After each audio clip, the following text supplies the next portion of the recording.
अस्सलाम वालेकुम everyone, welcome back to my channel. आप लोगों के बहुत ज़्यादा डीएम्स आ रहे थे कि आपने कहा था कि मैं जो भी प्रोडक्ट्स मैंने दिखाए हैं इन सब का रिव्यू दूंगी, लेकिन आपकी वीडियोस नहीं आ रही, आपने रिव्यूज़ अपलोड नहीं किए। ऐसा है कि मैं काफ़ी दिनों से हॉस्पिटल में एडमिट थी। ये वीडियो मैंने तभी शूट की थी और मेरा जो है वो सी सेक्शन था और इंडस हॉस्पिटल में मैं एडमिट थी। तकरीबन एक हफ़्ते के बाद उन्होंने मेरा सी सेक्शन करने का प्लान किया था और उस दौरान जो है मैं हॉस्पिटल में ज़ाहिर है प्रोडक्ट्स वहाँ पर मेरे पास नहीं थी, तो मैं रिव्यू भी अपलोड नहीं कर सकती थी। और हॉस्पिटल में आपको पता है इंसान जब होता है तो एक अजीब सा ही डिप्रेशन हो जाता है इंसान को।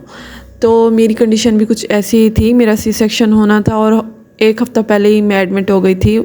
डॉक्टर्स ने मुझे एडमिट कर लिया था और फिर मुझे वो डिस्चार्ज भी नहीं कर रहे थे।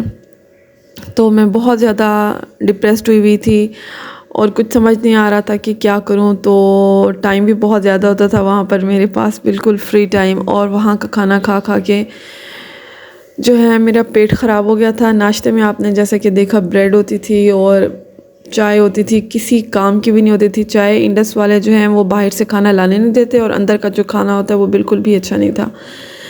पहले एक मयार होता था इंडस का, पहले भी मेरे बच्चे इंडस हॉस्पिटल में पैदा हुए थे, लेकिन तब जो है खाना भी अच्छा होता था, उनका स्टाफ़ भी अच्छा होता था। लेकिन अब जो है वहाँ का स्टाफ़ भी अच्छा नहीं था, खाना भी अच्छा नहीं था। खाना खा खा के वहाँ का जो है मेरा पेट ख़राब हो गया था, मेरा स्टमक अपसेट हो गया था। उसके बाद मेरा पेट ख़राब हो गया था। तो उन्होंने कहा, जी डॉक्टर एक आई, उन्होंने कहा आप स्पेक्टा साशे मंगवा लें बाहर से, ये जो आप साशे देख रहे हैं ये साशे। फिर मैंने बाहर से मंगवाया और ये साशे मैंने जब पिया तो आप यकीन करें 2 साशे मैंने पिए होंगे, दूसरा तो बस मैंने ऐसे ही पिया था कि दोबारा पेट ना ख़राब हो जाए। एक से ही मुझे अफाका हो गया था, यानी कि एक साशे पीने के बाद मुझे दोबारा वॉशरूम जाने की ज़रूरत नहीं पड़ी लूज़ मोशन के लिए, ठीक है। और इसके साथ साथ जो है ना वहाँ पर बहुत ज़्यादा मुझे पेशेंट्स को देख देख के डिप्रेशन हो गया था, क्योंकि उनकी बिल्कुल भी केयर नहीं करते थे वो लोग।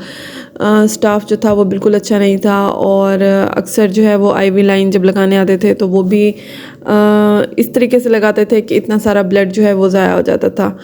जो ट्रेंड स्टाफ था वो अब यहाँ पर नहीं है। आई डोंट नो इनका क्या इशू है, क्यों ट्रेंड स्टाफ जो है वो छोड़कर चला गया है इंडस हॉस्पिटल। और मैं इंडस हॉस्पिटल में डिलीवरी करवाने के बिल्कुल भी हक़ में नहीं थी। मैं अपने हस्बैंड से कहती थी कि मैं ऑपरेशन कहीं किसी प्राइवेट इदारे में करवाना चाहती हूँ। तो मेरे हस्बैंड ने मुझे लालच दी कि नहीं तुम्हें 50,000 दूंगा, अभी तुम ऑपरेट यहाँ से करा लो, क्योंकि उनको ये था कि यहाँ पर केयर ऑपरेशन जो है वो बहुत अच्छा करते हैं, लेकिन उसके बाद की जो केयर है वो ये बिल्कुल भी नहीं करते। पहले करते थे, अब नहीं करते।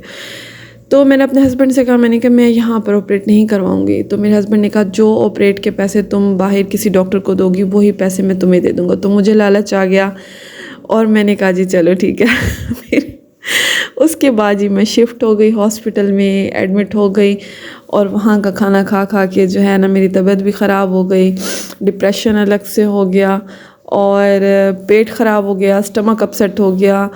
इसके साथ साथ फिर क्या हुआ कि जब मेरा ऑपरेट हुआ, ऑपरेट तो उन्होंने मेरा ठीक किया, लेकिन बाद में जो केयर करते हैं हमें, जो पेन्स वगैरह होती हैं और डॉक्टर्स जो हैं वो सही तरह से बाद में केयर नहीं करती।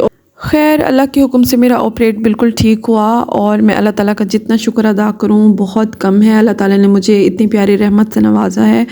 मैं अपने रब की बहुत ज़्यादा शुक्रगुज़ार हूं और अब मेरी तबीयत भी काफ़ी बेहतर है और कोशिश करूंगी कि अब वीडियोस और रिव्यूज़ जो हैं वो मैं प्रॉपर अपलोड करती रहूं। और आपको पता है कि बच्चों के साथ वीडियोज़ बनाना कितना ज़्यादा मुश्किल हो जाता है और बहुत लेंथी काम होता है। आप लाइक एंड शेयर ज़रूर किया करें। Thank you for watching.